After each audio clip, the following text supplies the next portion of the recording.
Sa gitna ng bali-balitang pagbabalik prangkisa ng ABS-CBN, ay nag-react at may paliwanag ang showbiz columnist na si OG Diaz sa kanyang YouTube channel.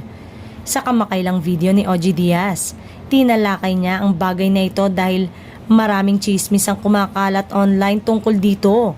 At para sa kanya, ito ay tila imposible pa sa ngayon.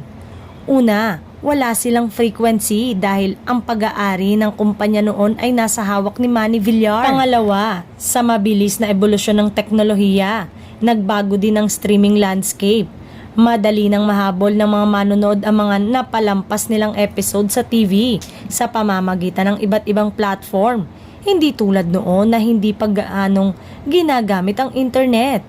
Wala na yung tipong kailangan mong magmadali mula sa traffic dahil kailangan mong maabutan dahil walang rewind ang free TV. Ngayon may YouTube na.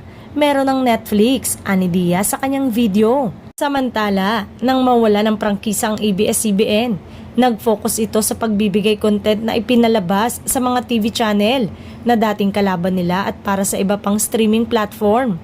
Mas marami na talagang nanonood sa online at streaming platform. Kaya nakababahalang unti-unti na ring pinapatay nito ang TV industry. Dagdag pa nito, parang hindi na kailangan ng ABS-CBN na prangkisa kasi online platform na ang labanan at talaga namang hindi umano maikakaila na ang lakas ng hatak ng ABS-CBN.